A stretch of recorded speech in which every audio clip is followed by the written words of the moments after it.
Hola, doctor. ¿Qué más, Mauricio?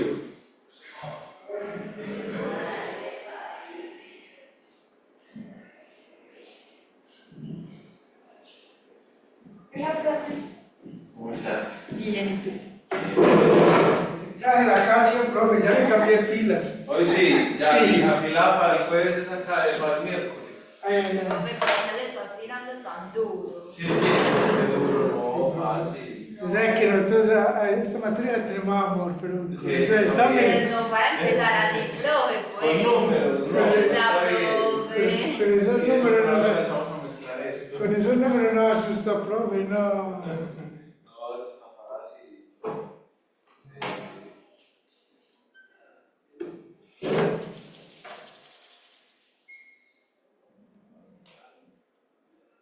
Vamos a empezar un tema interesante.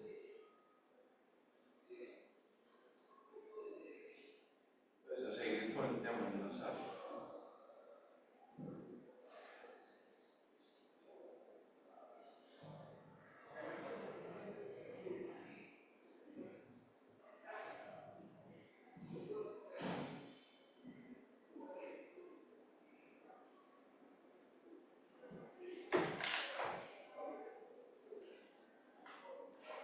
Víctor, ¿nos escuchas bien? Hola, profe, buenos días. Sí, ahí se escucha bien. Listo, Víctor. Vamos a Listo, iniciar profe. entonces nuestra clase del día de hoy y vamos a entender por qué vamos a enlazar este tema con el tema de incapacidades. Antes de, vamos a recordar que veníamos hablando del auxilio de incapacidad de origen común. Y de ese auxilio de incapacidad de origen común habíamos visto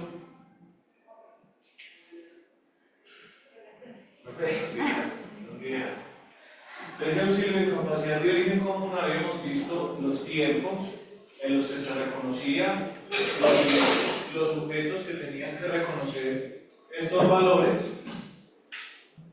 indicándonos entonces en ese proceso lo siguiente.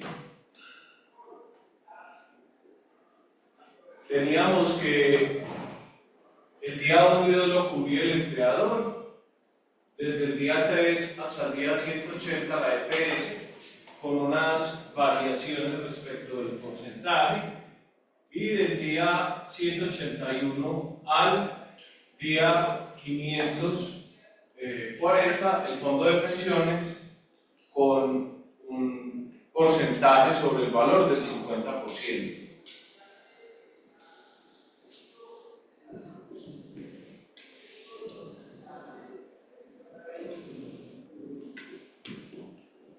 Y dentro de este proceso veíamos también, y ahí es donde vamos a enlazar este tema, que sucedía algo con las personas mientras eran calificadas, y era que la EPS tenía un deber antes del día 180. ¿Cuál era? Muy bien. Dice la norma, ¿emitir qué? Pérdida de capacidad, no. No, esa es otra cosa. El concepto de rehabilitación. Exacto. Veíamos que había un concepto de rehabilitación Profe, ¿dónde está regulado eso? ¿Qué contenido debe tener el decreto 780? Todo lo que hemos visto, en su mayoría, más o menos el 80% está ahí.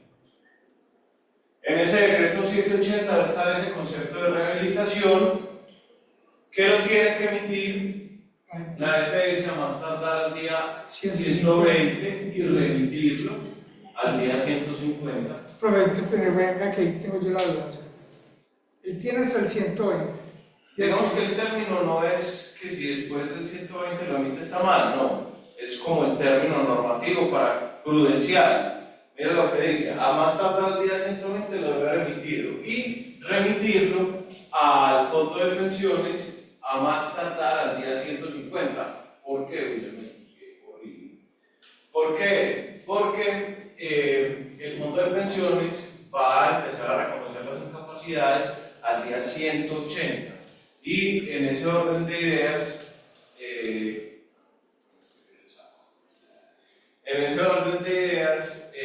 él necesita ese concepto de rehabilitación para ese proceso, ¿cierto?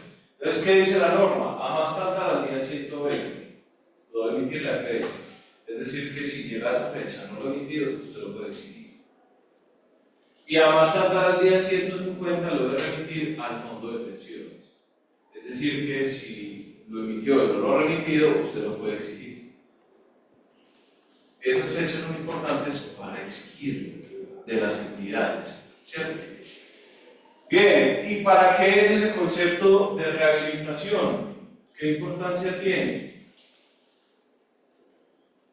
Si es favorable o desfavorable. ¿Y qué significa eso? Pues es como para ver si la persona, digamos, como tuvo, o sea, como que le pueden decir como que puede seguir mejorando, o sea, hay una oportunidad de que mejore o ya, pues como que esa va a ser su condición. Muy bien, y entonces favorable es que se sigue recuperando, ¿cierto? Sigue en proceso de tratamiento médico todo este tiempo, es decir, que va a seguir capacitado, normal. Y desfavorable que ser entonces, que ya no se puede recuperar. ¿Qué pasará cuando el concepto es desfavorable? Ya que no hay validez. Hay que remitirlo, no necesariamente invalidez, a calificación de pérdida de capacidad laboral.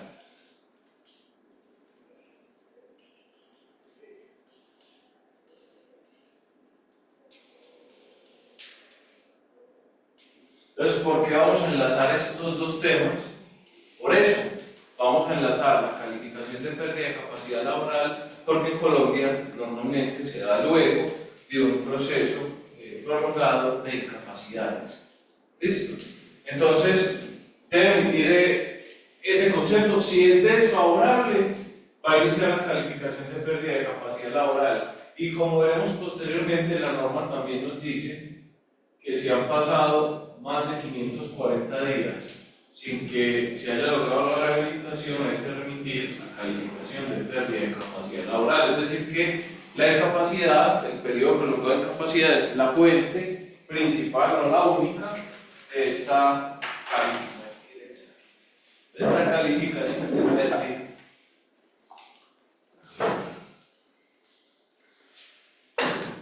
O sea, el saco de borrador.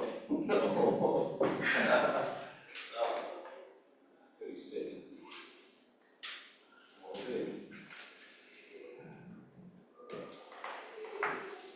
Y por eso vamos a enlazar este tema que es la calificación de pérdida de capacidad laboral. ¿Listo? Con el tema de incapacidades. ¿Cuándo se da esa calificación de pérdida de capacidad laboral? Entonces, ya tenemos dos de los tres datos. Uno, entonces tenemos calificación de pérdida.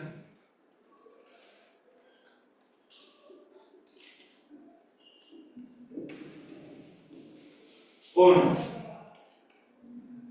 cuando se emita un concepto desfavorable de rehabilitación.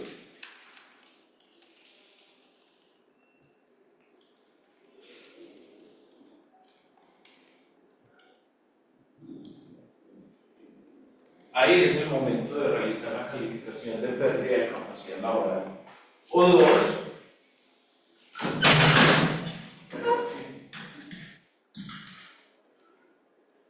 dos, perdón, tranquilo. O dos, cuando, dice la norma, cuando han pasado más de 540 días de incapacidad o desde el diagnóstico sin que se logre su mejoría.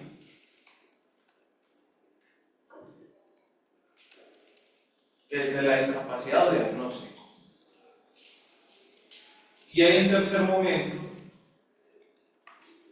básicamente también sería un concepto desfavorable, y es en los eventos altamente dañosos, donde las secuelas se instauran inmediatamente.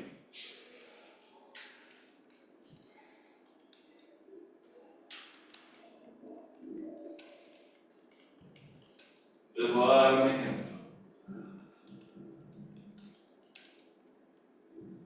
Si alguien le diera eso lo hago porque alguna vez sí vi la subjetividad de ningún usuario.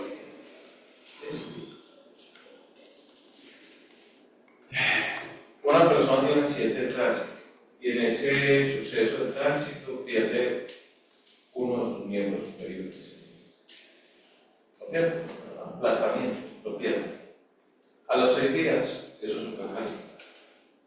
O sea, eso no necesita un proceso muy prolongado de rehabilitación porque la secuela se instaura inmediatamente con la amputación del miembro o lo que quede del miembro.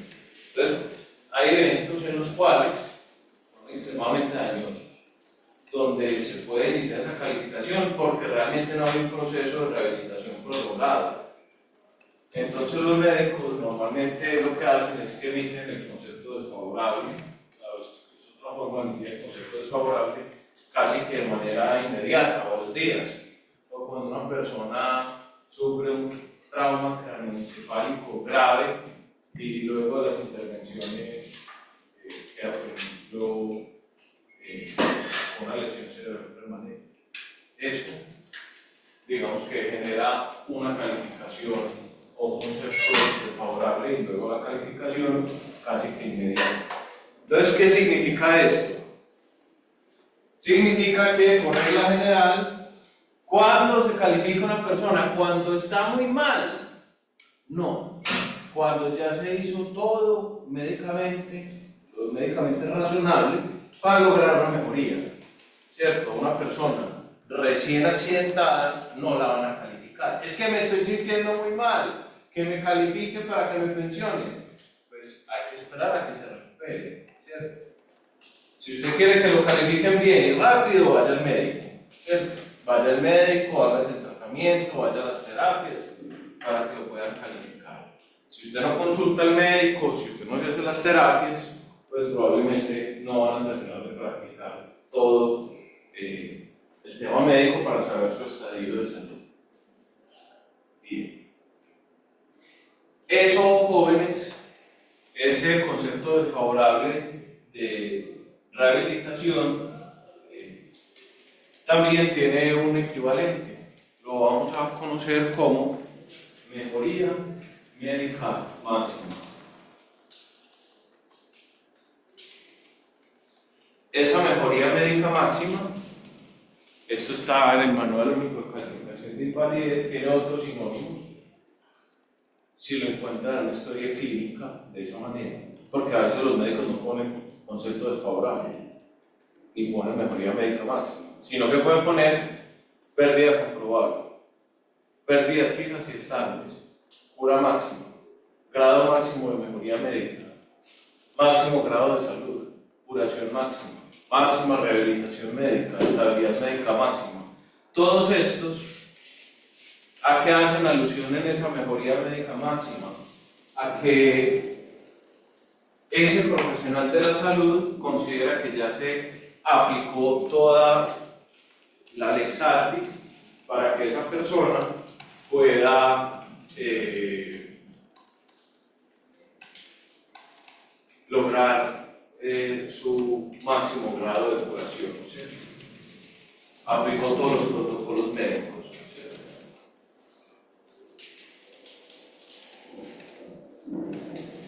y ya lo que queda es unas secuelas. Eso es lo que se califica. Que ya después de todo el procedimiento, yo solo puedo alzar el brazo hasta acá. Eso me califica. Que después de todos los procedimientos, yo solamente puedo caminar así. ¿Sí? Eso que después de todos los procedimientos, yo solo veo un 5% por un ojo, por ejemplo. Eso es lo que es. Bien, teniendo esto claro, para abordar este tema de calificación, vamos a tener este panorama también muy claro. Cada deficiencia, luego como decir que cada deficiencia, cada afectación en salud, porque no todos son enfermedades, cada deficiencia pueden ser enfermedades, pérdidas, a eso lo llamamos deficiencia. Cada deficiencia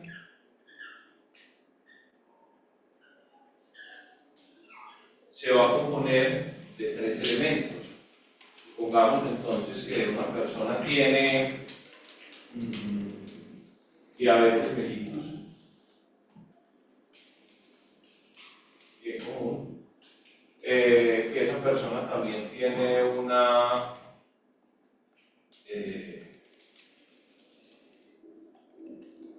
pongamos una deficiencia urinaria, y que esa persona también tiene una hipoacusia binaural.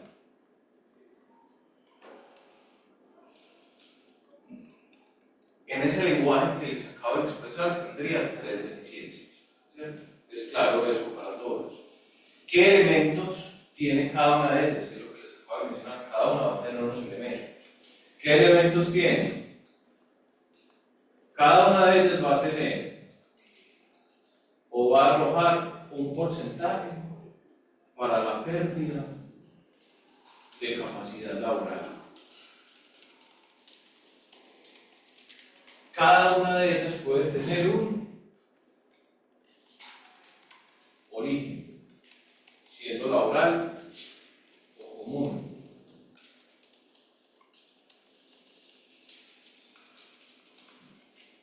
Y cada una de ellas va a tener una fecha de estructuración.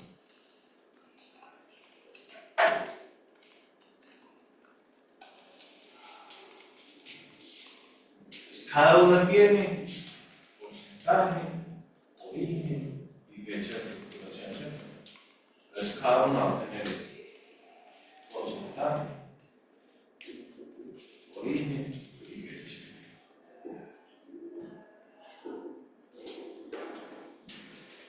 Profe, significa que se pueden calificar de manera separada y que cada una tiene un tiempo de rehabilitación diferente.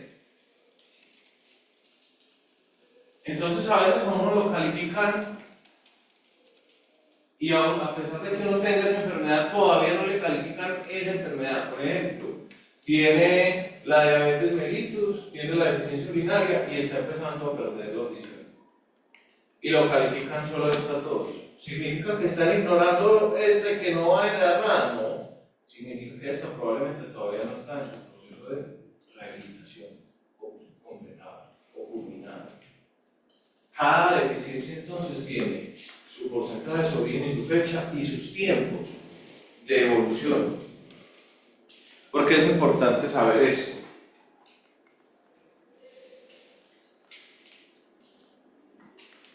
Porque la mezcla de todas ellas es la que nos va a dar el porcentaje, el origen y la fecha de la estructuración y del origen de la invalidez, que es algo diferente. La mezcla de ellas va a arrojar el porcentaje total de pérdida de capacidad laboral, va a arrojar el origen, si es el caso de la invalidez, y la fecha de estructuración de la invalidez. Es como mezclar una ecuación con distintas variables. Eso no es así de claro como que, ay, yo tengo una enfermedad de Conesa, me dio invalidez. La invalidez en Colombia casi siempre es una suma de muchas deficiencias. Es extraño el caso que sea solo uno. Entonces, ¿qué hemos diferenciado hasta acá? ¿Qué es estructuración de las deficiencias? ¿Y qué es estructuración de la invalidez? Son diferentes. ¿Y estructuración de qué forma? De la invalidez. Y la Y de las deficiencias son diferentes, las fechas son diferentes. Por eso hay un debate con las fechas. ¿Por qué? Porque es importante esa fecha de la estructuración. Porque ese momento que se va a empezar a contar como la capacidad. Para perder. ¿Cuál pago retroactivo? Muy bien. Desde ahí se va a empezar a contabilizar el tiempo del reconocimiento de la pensión de invalidez. La pensión de invalidez se reconoce desde la fecha de estructuración de qué. La vamos a poner a pedir en esta clase a eso. La fecha de estructuración de la invalidez, porque hay fechas de estructuración de deficiencias, que son fechas diferentes. Para empezar a pagar el retroactivo.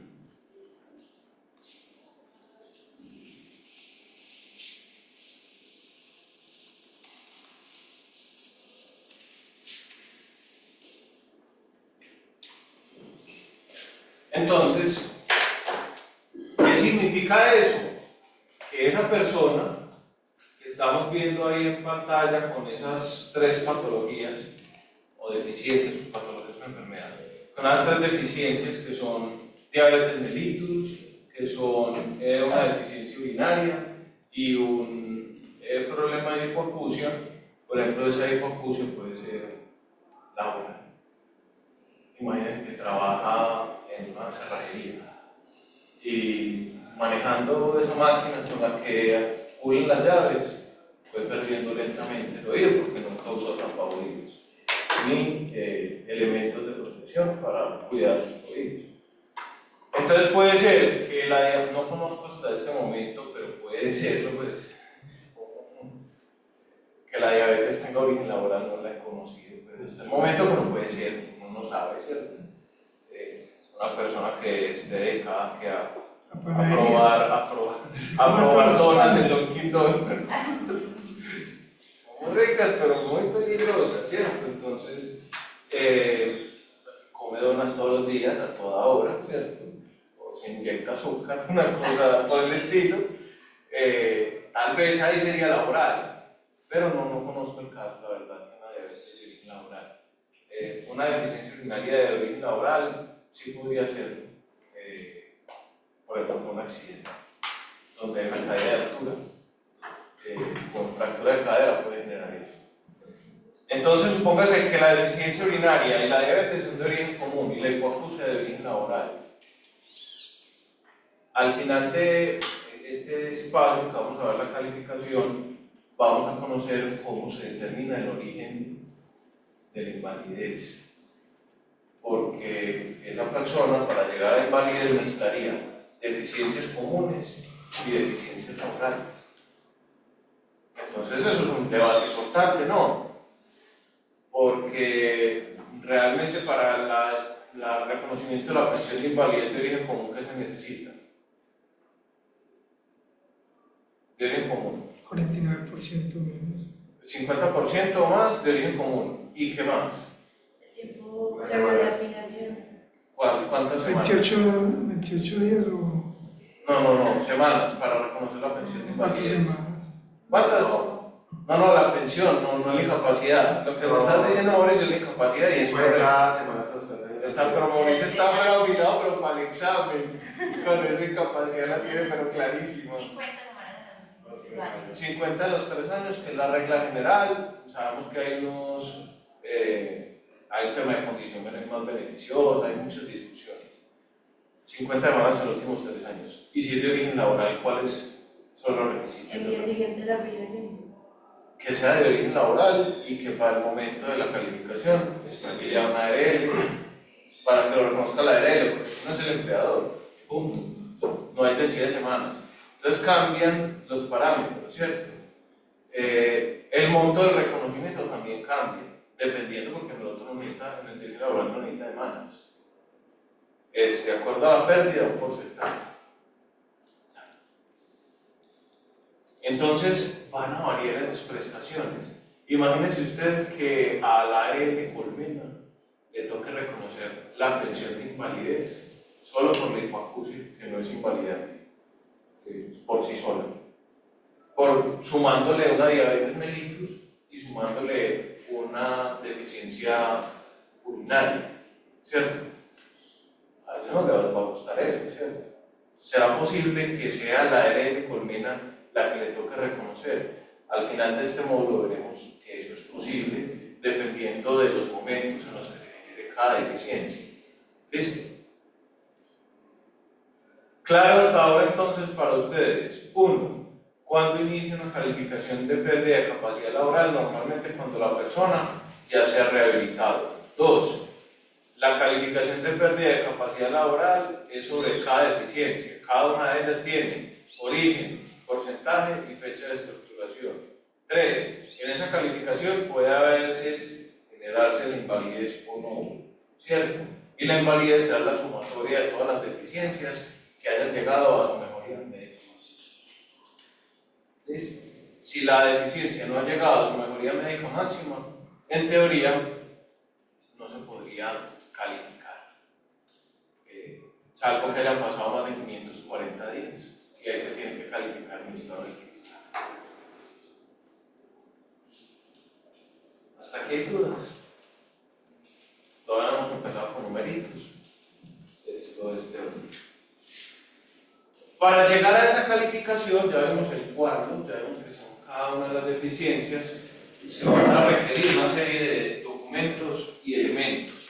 Entonces, por ejemplo, vamos a tener como documentos que se aporten uno súper importante que es la historia clínica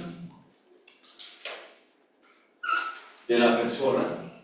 Esa historia clínica, en teoría, debería estar en la EPS, en teoría. En teoría en Colombia debería haber un sistema único de registro de historias clínicas, en teoría. Y eso no existe, ¿cierto? Pues, o no a ese detalle. Entonces la historia clínica, en algunas ocasiones, la EPS tiene historia clínica. Pero por regla general, los que sí tienen la historia clínica son las IPS, cada una, ¿cierto? Y por IPS vamos a entender clínica, hospital o médico como tal tratante particular, puede ser una IPS.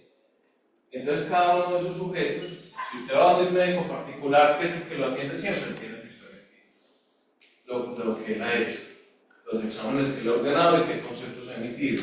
Entonces, a veces es ir a cada IPS, bueno, que la persona vaya a cada IPS o a quien le dé poder para hacer ese tratamiento de datos, para hacer esa solicitud, que son datos sensibles,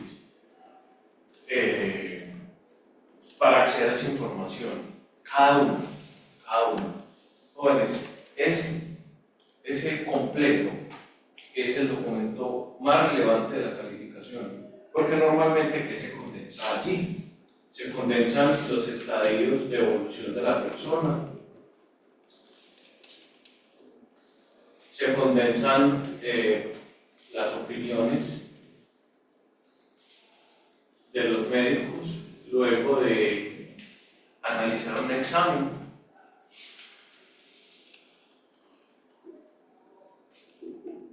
Se condensan pronósticos, recomendaciones, restricciones.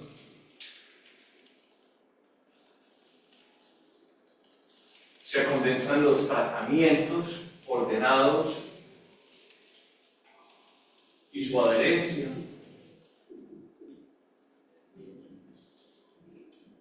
Es decir, los médicos allí, en ese arameo mandarín que está escrito en ese texto, si es a mano, a veces ya no es a mano, pero la cosa horrible. Cuando usted da su mano, usted es peor que mi letra, peor que, ¿cierto? O sea, esto es el cielo respecto a la historia clínica.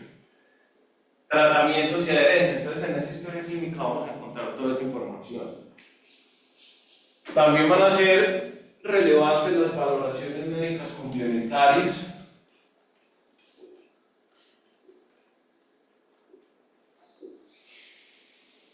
Todos esos conceptos.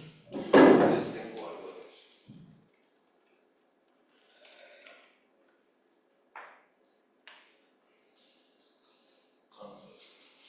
Todos esos conceptos que realicen otros médicos de distintas especialidades sobre el mismo asunto o distintos médicos. Entonces les voy a dar un ejemplo.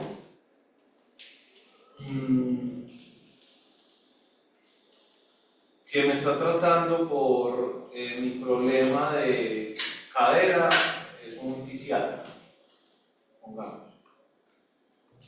Y como yo manifiesto tener mucho dolor, se solicita el concepto de un neurólogo o un neurocirujano, ¿cierto? Que normalmente tienen que ver con las terminaciones nerviosas y los centros de dolor de una persona, mientras que el fisiatra principalmente es el funcionamiento de esa parte del cuerpo.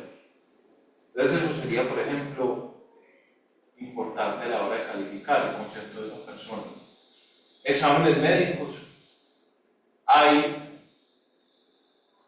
deficiencias que necesitan la realización de una determinada prueba objetiva, ¿cierto? Por ejemplo, en el caso de Pacho, que es ese sujeto que está allá, ¿cierto?, en la esquina, que tiene problemas con el azúcar, orina mucho y no oye, ¿cierto? Para que a Pacho le pueda calificar dos de esas deficiencias, necesita una prueba objetiva, una logobiometría para el tema de la hipoacusia y una urodinamia para el problema de la vejiga. Entonces son pruebas objetivas que necesita uno que esa persona se realice y que normalmente las pide el médico tratante, ¿cierto? Y es como un check que necesitamos entregar.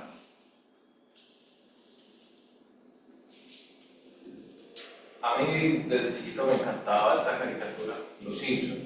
Yo no sé si ustedes en esa caricatura, los que se la vieron, recuerdan que Homero, en una de los tantos capítulos, roncaba tanto que no dejaba dormir a la esposa y le ponía una máscara gigante, ¿cierto?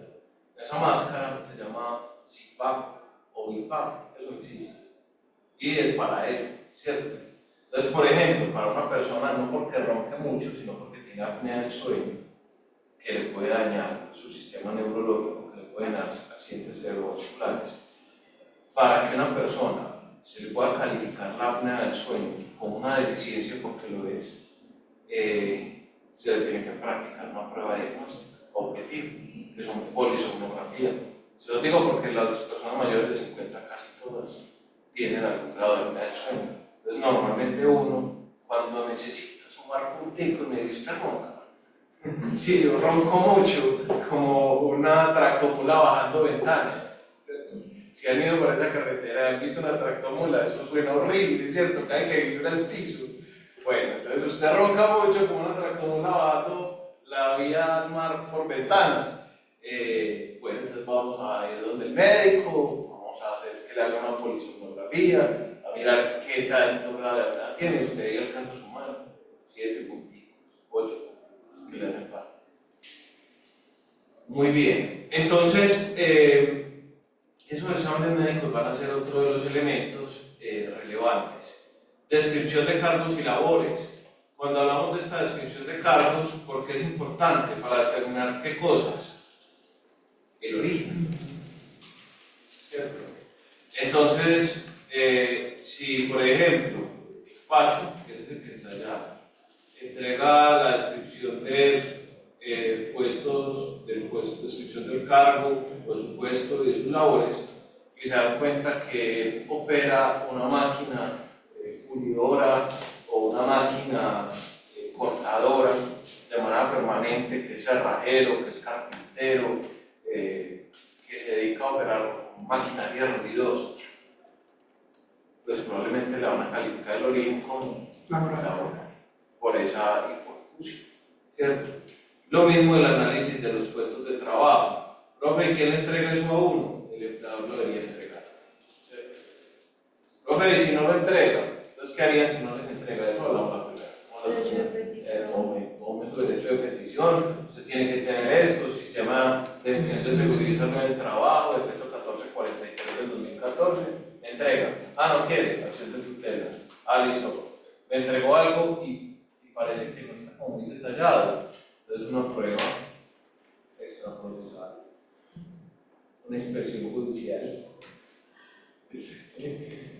combinada con un dictamen de un profesional de seguridad del trabajo que realiza el puesto de trabajo. Eso ya es un extremo, pues uno podría llegar a hacer eso. Yo la verdad nunca lo he hecho, porque normalmente ocupo otra posición frente a ese tipo de asuntos y nunca me lo he hecho. Pero la idea es muy interesante, ¿cierto? Y yo les dejo esas mentes inquietas a ustedes para hacer eso. En el puesto de trabajo que va a encontrar entonces, dentro de eso también puede haber, bueno, están aquí, mediciones ambientales de los puestos de trabajo y lugares de trabajo. ¿Y a qué se refiere eso?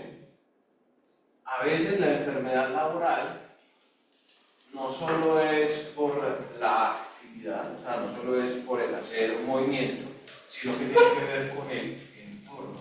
Y con ese entorno sigue siendo laboral, ¿cierto? Entonces, es natural que a una persona que trabaje en un socavón tenga problemas cardiovasculares. No es natural. La verdad no.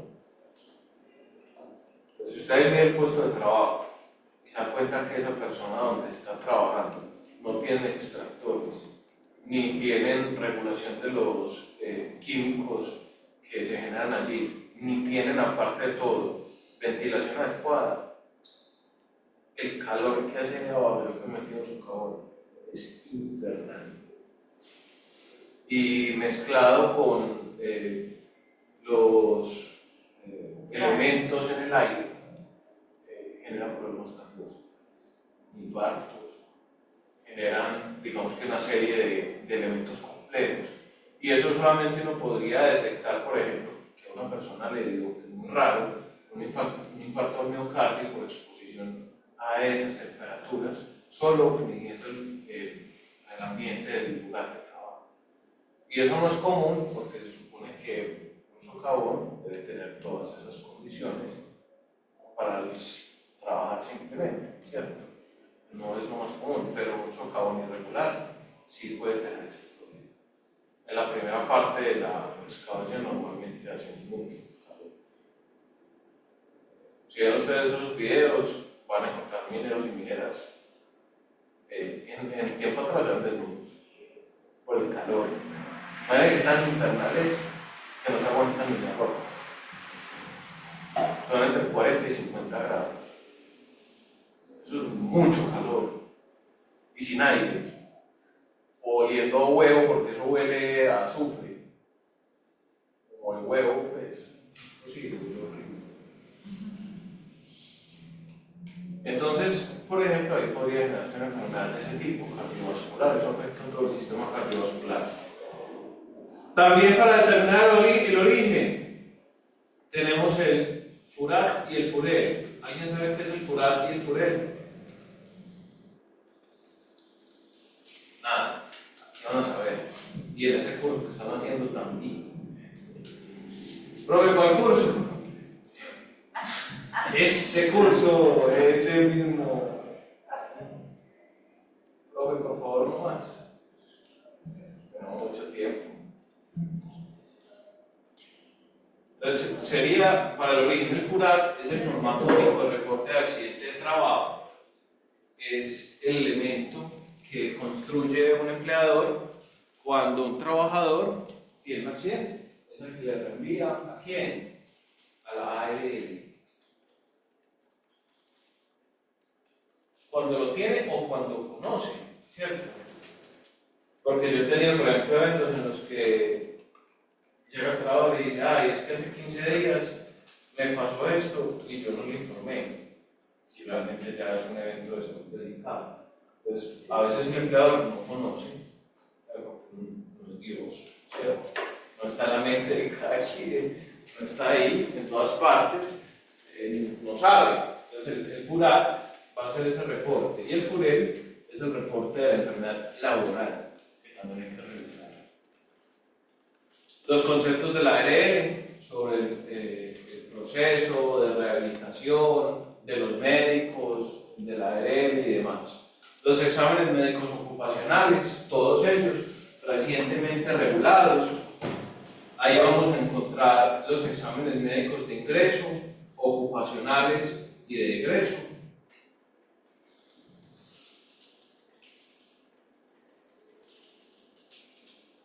¿Y qué vamos a encontrar allí? En esos exámenes se puede observar la evolución de una persona en un determinado entorno de trabajo para determinar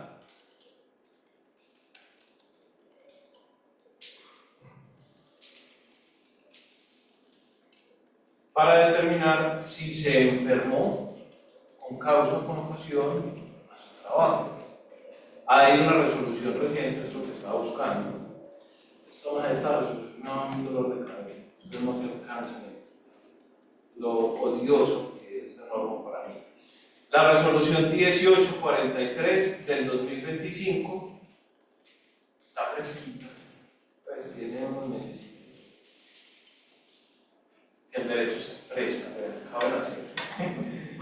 La resolución 1843 del 2025 regula esos exámenes ocupacionales. Ahí vamos a encontrar entonces, por ejemplo, que hoy por hoy, según esa resolución, y ya van a entender por qué es el dolor de cabeza de su profesor, esa resolución es del Ministerio del Trabajo. Se lo voy a compartir por acá. No es la fuente de búsqueda más recomendable para mí, pero para que les quede ahí, ay, ¿cuál fue? Ahí la tiro. Por ejemplo, esa resolución hoy dice que las pruebas de alcoholemia y alcoholimetría hoy les debe practicar un médico con especialización en salud ocupacional. Alcoholemia, pues yo pensaría que sí. La de alcoholemia es la de sangre, ¿cierto? Ahí vamos a manejar material biológico, yo pensaría que sí. Pero la alcoholimetría, que es aspirada,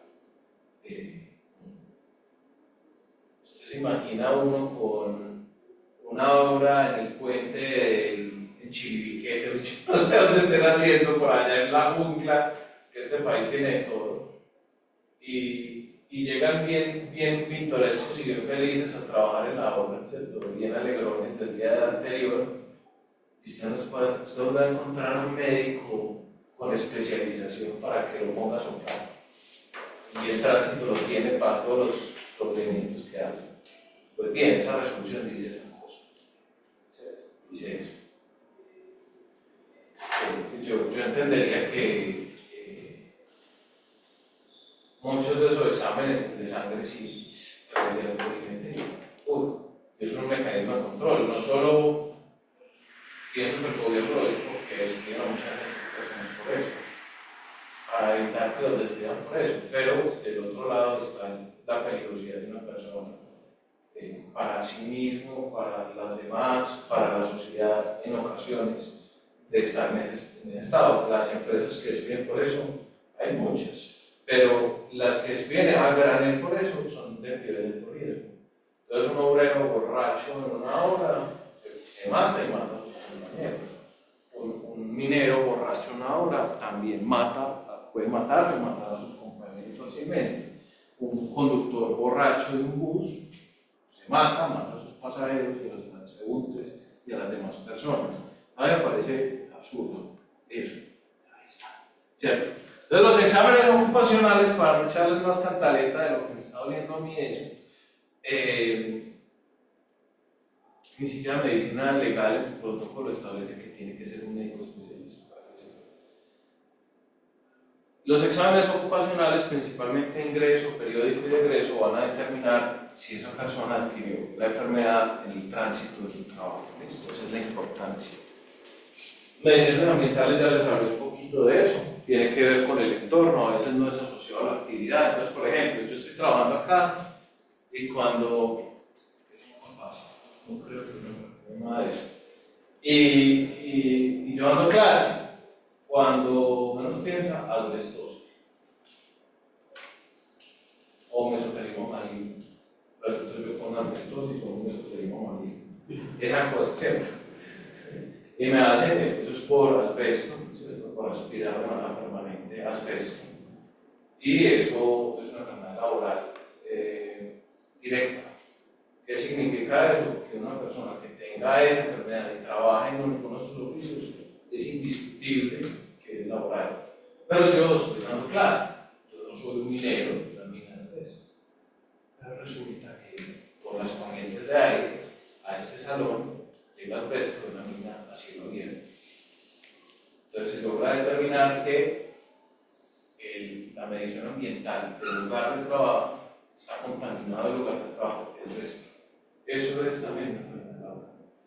Así yo no sea un minero que se dedique a la extracción de asbesto, ni un conductor que transporte asbesto, ni alguien que fabrique techos de termita. No es por decir que termita, ¿cierto? Eso es una marca. ¿Ustedes saben cuánta gente en el campo tiene esos techos todavía que esos asbestos? Esa teja que era como gris, pero no ya hay muchas de pasta de gato, sino que era es que yo cuando yo era chiquito yo la partía, yo me acuerdo, eso es Un cemento. como cemento pero con hilos. Fibras. Yo manipulé asbesto, no se nota cuando era un niño. Conceptos y diagnósticos de médicos particulares. Recordemos que no solo los conceptos de los médicos de la EPS son de la IPS, que tiene contrato con la EPS, son los válidos. Cualquier médico especialista puede emitir un concepto, puede absolver consultas, puede ordenar exámenes, ¿cierto? Porque con su inscripción como profesional se les permite hacer ese tipo de prácticas. Entonces, la EPS no me quiere dar el concepto. ¿Por qué? No hay cardiólogos. Hagan así como un cardiólogo. Profe, siempre plata. Créame que esperar 11 meses o pagar 400.000 pesos, yo pago los 400.000 pesos. ¿Cierto? O hasta usted hace la inversión con su cliente y le dice, listo, yo le compro estos costos, cuando llegue el retroactivo, los descontamos y vaya a nuestra facturación. Muy bien. Empleador, certificados de cargos y funciones, actas de reintegro, actas de recomendaciones, pruebas de trabajo, pruebas de esfuerzo, puestos de trabajo, todo lo que vimos con el perfil y descripción del cargo, mediciones ambientales. Casi ningún empleador que tiene condiciones ambientales no adecuadas las mire. Entonces, a veces, si esa es la causa, si ustedes por alguna razón tienen un caso y necesitan eso, la única forma de obtener ese medio de convicción es a través de la prueba extraprocesal, una inspección con dictamen, porque el juez no va a encontrar nada. El juez vaya y dice, aquí es asbesto, y pues no sabe, ¿cierto? Ni sabe asbesto, ¿no es cierto? Pero probablemente un profesional hace la inspección con el dictamen y ese profesional se puede tomar las muestras de aire, ¿cierto? Esa persona que tenga ese oficio y una vez tome sus muestras va a salir un resultado de laboratorio que va a decir 70% de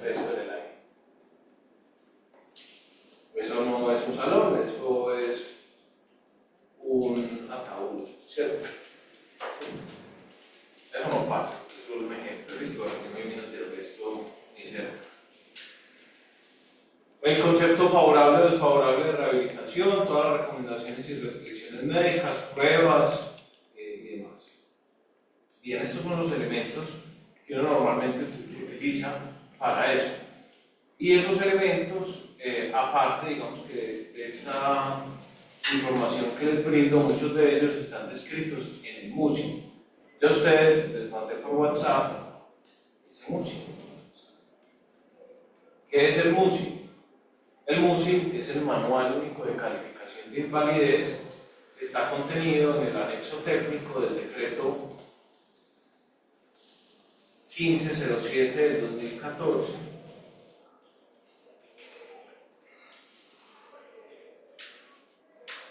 Ese que yo les mandé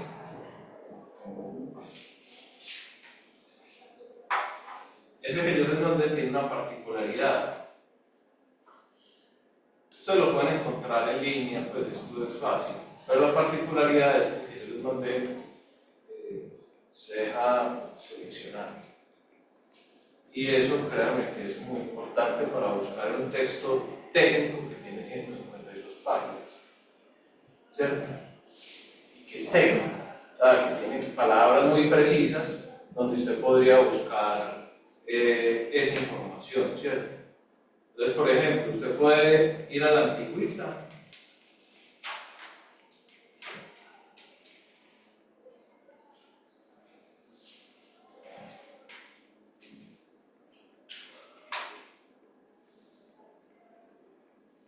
o miren, por ejemplo, uno puede ir directamente con esa búsqueda rápida a lo que quiere detectar. Por ejemplo, esto es la canción. Se llama hipoapnea obstructiva del sueño. Muy bien, entonces vamos a aprender a utilizar ese músico. ¿Listo? Entonces, no solo va a ser todo este contexto relevante, sino que va a ser relevante que ustedes aprendan a manejar este manual único de calificación de invalidez. Si lo tienen a la mano, vamos a aprender a utilizarlo. ¿Listo? Eso es lo que vamos a hacer en este momento. Y para aprender a utilizarlo, primero tenemos que aprender a movernos dentro de ese instrumento.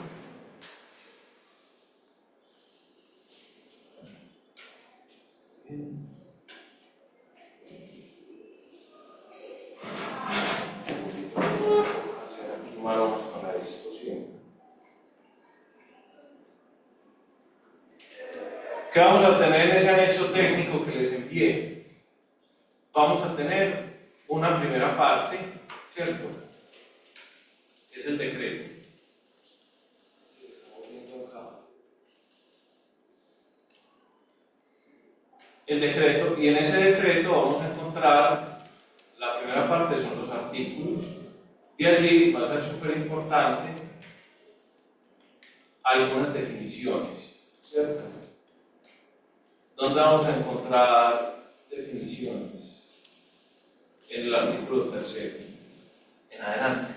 De este artículo tercero, entonces, vamos a encontrar dentro de las definiciones, por ejemplo, miren, fecha de estructuración, que es un concepto que tal vez para ustedes hasta este momento era una idea, una fecha, meses, años, pero no sabían a ciencia cierta cómo se llegaba a él. Y miren que esto coincide con la explicación que yo les daba. Se entiende como la fecha en la que una persona pierde un grado o porcentaje de su capacidad laboral o ocupacional de cualquier origen, como consecuencia de una enfermedad y accidente que se determina con base en la evolución de las secuelas que han dejado esto. Para el estado de invalidez, que es otra cosa. Esta fecha debe ser determinada en el momento en que la persona evaluada alcanza el 50% de la pérdida de capacidad laboral o ocupacional. Y debe soportarse en la historia clínica, los exámenes clínicos, la ayuda diagnóstica, y puede ser anterior o corresponder a la declaratoria de pérdida de capacidad laboral. Entonces miren que esto Esto tiene, digamos que unas definiciones muy relevantes que hay que tener, digamos que claras y precisas en esto. Igualmente tiene la vigencia, esto normalmente se debería estar cambiando de manera periódica, ¿cierto? Porque las enfermedades cambian. El manual anterior a este duró como 15 años. Era el 98, todavía no me falta. Y sino que ya no hay casos de eso. Yo cuando empecé a ejercer, eso me tocó a mí, pero ya es muy extraño. Y este empezó a regir en 2014, se espera que en los próximos años, o reciente, se saque un manual nuevo de calificación, pero siguen las mismas dinámicas. Dentro de ese manual único, vamos a encontrar en la página 7, esto que les voy a contar es bien importante, vamos a encontrar el título preliminar. ¿Por qué es bien importante el título preliminar? El título preliminar trae como la guía de uso del manual. Es como el lugar donde usted resuelve dudas sobre cómo aplicar una calificación. Ahí le dan ejemplos inclusive en el título preliminar, sino que no son un lenguaje muy amable, ¿cierto? Si ustedes quisieran aprender a hacer esto solo con el título preliminar, creo que lo pueden llegar a hacer. Les va a costar más que hacerlo en clase. En clase van a entender un poco más fácil, porque esto está hecho con un lenguaje médico, no para abogados. Entonces, el ejercicio que yo estoy buscando hacer es traducirles ese lenguaje a ustedes, o sea, hacer el puente de ese lenguaje, sin pretender ser un médico, ¿cierto? Nosotros nunca vamos a poder firmar una calificación. Lo que tenemos que hacer es entender cómo se emite para cuestionarla, ¿cierto? O utilizarla, o tomar los elementos que se necesitan para que se produzca de manera efectiva, para amparar los derechos de las personas que acompañamos, o defender las entidades, defender fondos de pensiones, aseguradoras de vida, ARL, maravilloso, yo lo respeto mucho, no comparto ese camino, pero muchos de sus compañeros terminan allá, son apetecidos en los fondos de pensiones, sobre todo los de esta línea. Me he encontrado un montón, y es una fuente de trabajo interesante, enriquecedora, retadora, intelectualmente, y económicamente es interesante también para uno. Muy bien. Bueno, la vida termina haciendo cosas muy particulares en el derecho. En ese título preliminar vamos a encontrar algo muy importante, que es esta estructura que están viendo acá, ¿cierto? Donde nos describen el título primero y el título segundo. El MUSI se compone de un título preliminar y dos títulos, ¿cierto? Preliminar y dos títulos. El título primero, ¿qué nos va a hablar? El título primero nos va a hablar de la calificación de las deficiencias.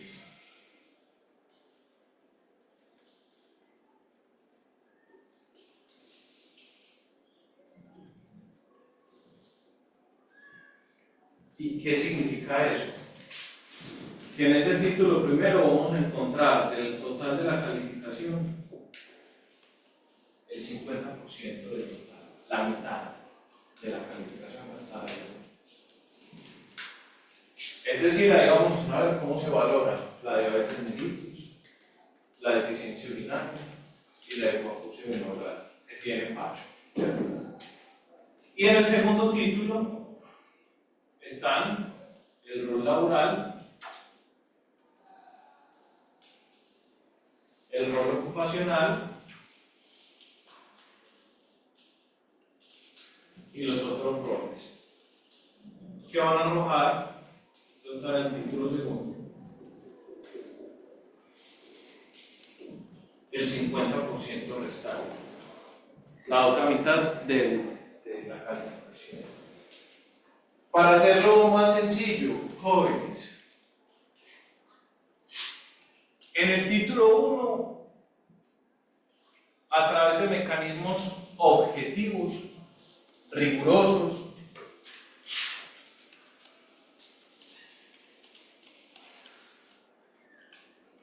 se va a medir la incidencia de una enfermedad o pérdida funcional en una persona. El título nos va a decir, si yo pierdo este dedo, si es desde esta parte de la falange, ¿cuánto es? Si es desde esta parte de la falange, ¿cuánto es? Si es todo el dedo, ¿cuánto es? Si es toda la mano, ¿cuánto es? Si es desde la muñeca hasta el codo, ¿cuánto es? Para la carnicería, ¿cierto? Si es desde el codo hasta el hombro, ¿cuánto es? Ese es el título. Va a pesar esa deficiencia en el ser humano, no más. Desde el rol médico estrictamente. El título 2 va a medir la incidencia de esa situación de salud en el oficio o ocupación de la persona.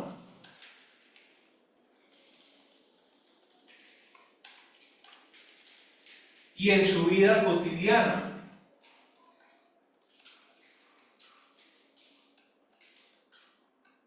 Entonces, si yo fuera diestro, yo soy zurdo. Supongamos que yo soy diestro. Y yo soy un músico. Uy, sí, muy bravo. Soy músico, guitarrista, o soy cirujano, o soy delineador de arquitectura. Y pierdo un dedo, o dos o tres. Si bien ese dedo, en todos va lo mismo, ¿cierto? Desde la deficiencia, desde el título 1. Para el título 2, perder ese dedo, para una persona que ejecute alguna de esas ocupaciones como músico que toca guitarra, cirujano, delineador de arquitectura, en su mano dominante, pues va a ser más grave que para un abogado, siendo para todos muy delicado, ¿cierto? Pero esas personas necesitan su mano para ejercer su oficio, si así se acostumbraron a hacerlo, pues porque si nació, digamos que de esa manera, o tuvo la pérdida muy temprano en su vida, pues probablemente ya tiene las habilidades desarrolladas para eso, ¿cierto? Entonces, el título primero va entonces a entregarnos eso respecto al funcionamiento que es uniforme para todos, y el título segundo nos va a hablar de la incidencia en la vida de la persona y su oficio. ¿Listo? Entonces van a ser dos cosas diferentes. Vamos a encontrar en el título primero, que es lo más complejo de valorar, una serie de capítulos, ¿cierto? Hay 15 capítulos. Y esos 15 capítulos los vamos a encontrar separados por sistemas. Principalmente sistema cardiovascular, sistema respiratorio, sistema digestivo, sistema reproductor, todo lo que tiene que ver con la piel, ¿cierto? Todo lo que tiene que ver con el sistema endocrino, el sistema endocrinológico y demás, ¿cierto? Entonces vamos a encontrar principalmente por sistemas. Y dentro de esos sistemas vamos a encontrar tablas, ¿cierto?, para valorar cada una de las deficiencias. Sistema visual, sistema nervioso, todos los trastornos mentales y el comportamiento tan complejos hoy, y demás. ¿Por qué va a ser importante esta primera parte? Porque cuando uno va a hacer una calificación, o por lo menos va a tomar un caso, como lo hago yo, es pregunto qué patologías o qué situaciones tiene la persona y me voy al capítulo que regula esa situación y cómo puedo hacerlo. De acuerdo a la enfermedad, miro el sistema en el que se puede presentar. Entonces, supongamos que se quiere hablar de la hipoacusia. Entonces, tenemos que hablar de sistema respiratorio, sistema digestivo, la piel, endocrino, auditivo, vestibular. ¿Cierto? Entonces, se supone que en ese capítulo número 9 vamos a encontrar cómo se valora esa hipoacusia. Y aquí va otro dato. Aquí lo encontramos en números latinos, ¿cierto? Pero en el manual se materializa en números romanos. Entonces tendríamos que ir al capítulo para buscarlo. Bueno,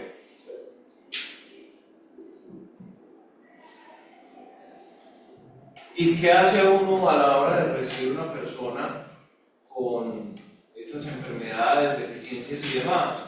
Pues va a leer ese capítulo para saber cómo se valora esa hipoacusia, para saber qué se le puede exigir al sistema de salud para obtener la prueba que usted necesita para que a esa persona se valore adecuadamente, y también para simular cuánta le van a dar, para ver si probablemente una invalidez.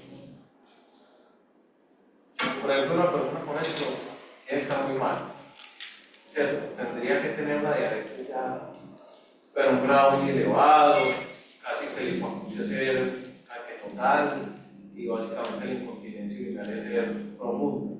Porque eso, como está, le da por ahí un 25 o 30. Y uno dice, profe, pero eso es muy grave para uno, ¿cierto? Pero para el manual, no, para el sistema no es tan grave como para una pensión. Entonces, es importante porque de esta manera, cuando veamos la calificación, porque vamos a aprender a hacerla, el primer punto es ubicarse en el capítulo de la deficiencia y buscar, aparte de leer todo el contenido, aquí les dicen qué se necesita. Miren, criterios, historia clínica, síntomas y tratamiento, exámenes físicos, pruebas de marcha, test de Romberg, y ahí hay demás. Esto es para otra cosa, es el sistema vestibular. Y eso, digamos, que es lo que uno debería buscar obtener del sistema. Y luego de eso van a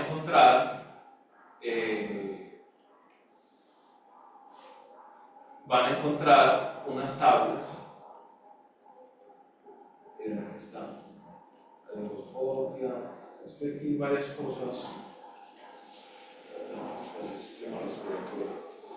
Luego de eso, en la descripción de las enfermedades van a encontrar una serie de tablas, como esta. En cada capítulo va a haber unas tablas. Con esas tablas es con las que se determina el porcentaje de pérdida de capacidad que arroja esa deficiencia. Esa concretamente y determinada. Entonces, lo primero que vamos a tener que saber entonces, para seguir con el tema de clase, es dónde buscar, ¿cierto? Sigamos con conociendo el MUSI, esto es de poquito.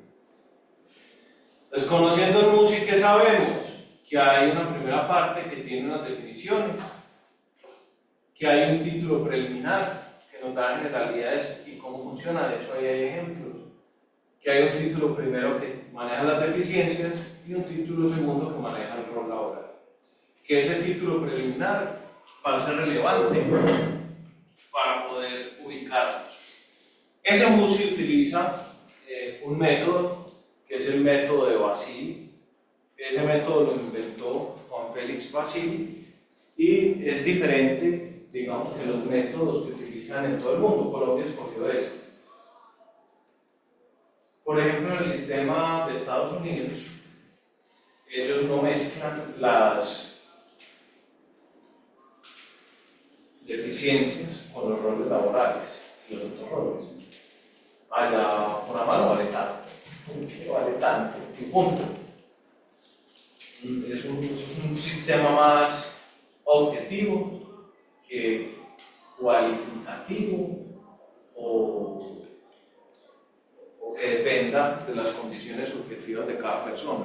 Entonces, cada país en el mundo escoge si valora solo deficiencias, escoge si valora solo el impacto en el rol laboral o escoge si hace un sistema híbrido. En Colombia se escogió un sistema híbrido. De hecho, Colombia, por temas de calificación y sus estructuras de prevención de temas laborales, es un país que tiene una estructura normativa muy avanzada, ¿cierto? En Latinoamérica es de las más avanzadas y en el mundo, digamos que también lo es, como lo veremos posteriormente con unos elementos que ha desarrollado que son los GATIS, las guías técnicas de atención de enfermedades laborales y de centros de trabajo, por eso lo vamos a ver después. Este método de Juan Félix Basile, entonces, va a incorporar asuntos laborales, de la vida diaria de las personas, conceptos médicos, para lograr una valoración integral. Esa es la razón que nosotros tengamos una mezcla de dos pesos como tal, y en todo el mundo no es igual. ¿Listo? Toda calificación que se realice con este manual debe respetar el principio de integralidad que se consagró como principio en la sentencia C425 del 2005 con lo anterior manual. Era bien abusivo. ¿Y qué significa ese principio de integralidad? Que se deberían, a la hora de emitir las calificaciones, realizar todas las valoraciones, no importando su origen, no importando si sobreviene, no importando si sobrevienen al trámite, buscando, en todo caso, que a la persona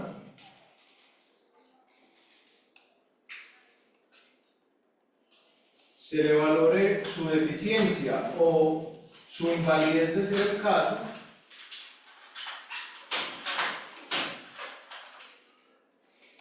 de manera oportuna, primando, ese principio se ata con uno del derecho laboral y la seguridad social, primando la realidad sobre la forma. Ustedes no saben cómo es de difícil pelear este principio en una acción de tutela con un juez penal agrario que no entiende un carajo de esto. Pues no tengo nada en contra del penal y de lo agrario, lo digo por dar un, no existe penal agrario, por lo exótico que es para ellos esto. Entonces les doy un ejemplo. Este me dolió mucho. Hace 2 años, hace unos dos años y medio, acude a mi oficina el presidente de un grupo empresarial grande del país y acude con el abogado de la empresa.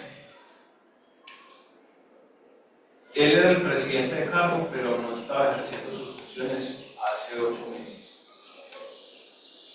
Y acuden para buscar la calificación de pérdida de capacidad laboral de él para poderse pensionar. Él ya no estaba trabajando.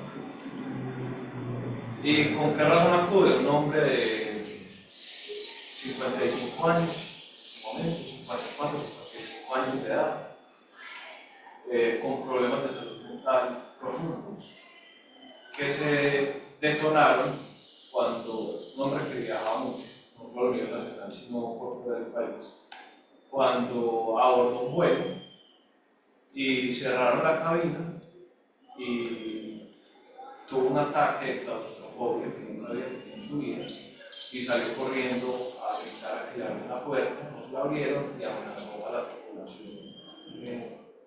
Escogió el cuello, una de las zapatas, por morir. Que si no la van a salir, ese fue el detonante. Imagínense al tipo más serio, amable, tranquilo, ecuánime, sonriente. Y esa transformación de fuera alguien con el cuello y si no me daban la mano. Entonces, tuvieron que parar, tuvieron que sacarlo y tuvieron que recluirlo por salud mental. Y el hombre tenía un proceso de evolución de su salud mental, de depresión y ansiedad muy profunda desde mucho tiempo. Y nunca lo había tratado, había utilizado eso como el motor de su vida. Porque la ansiedad es un motor que te destruye. Una persona ansiosa es alguien que logra prever todo, hasta el más mínimo detalle.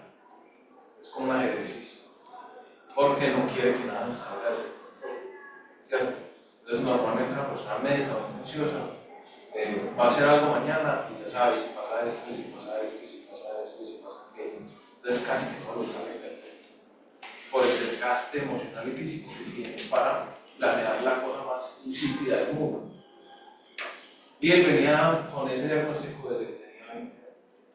Y no solo eso, sino que nunca se lo trató, sino que lo utilizó como motor de su vida y por eso llegó a ser un presidente y se enfermó y por eso se destruyó su salud mental también. Porque fue muy doloroso con él.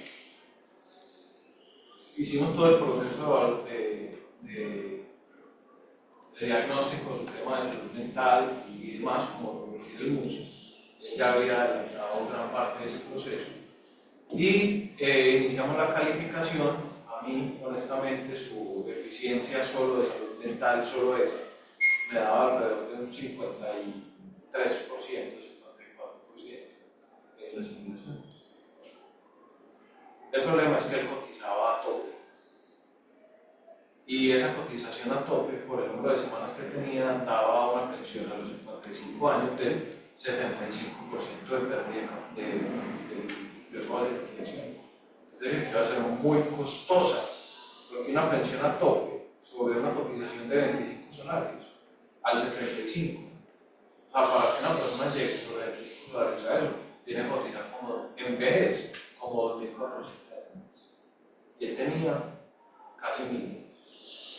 Entonces era muy costosa su pensión para el sistema, ¿cierto? En ese momento.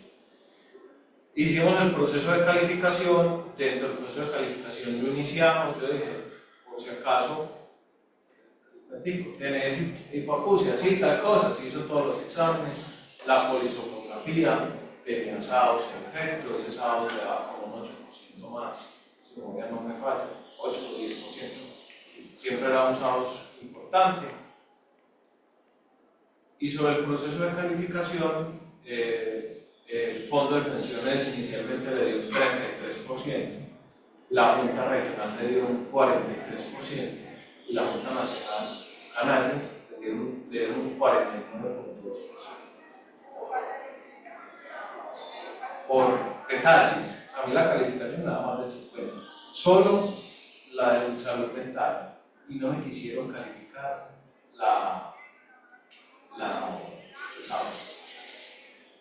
el problema respiratorio, porque fue sobreviviente, ¿cierto?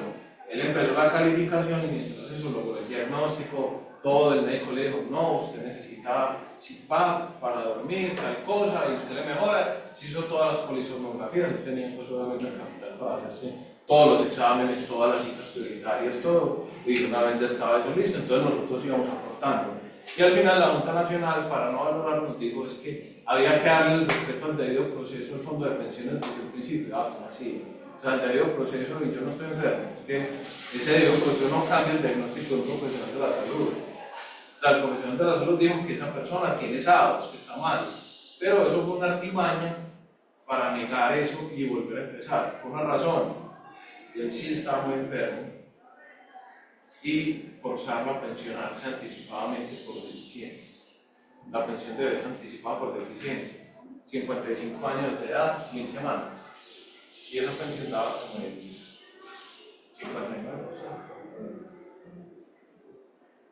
Y esa la pagaba el fondo, mientras que la invalidez, ¿quién la paga? No, el fondo, pero ¿quién la paga? Bueno, sí, sí, pero ¿quién la paga? Sino que no se vamos a meter en el problema. Él no quería eso. quién paga esa pensión? La aseguradora de vida, del fondo. Y en esa aseguradora de vida trabajan ciertas personas que son las mismas que trabajan en los fondos.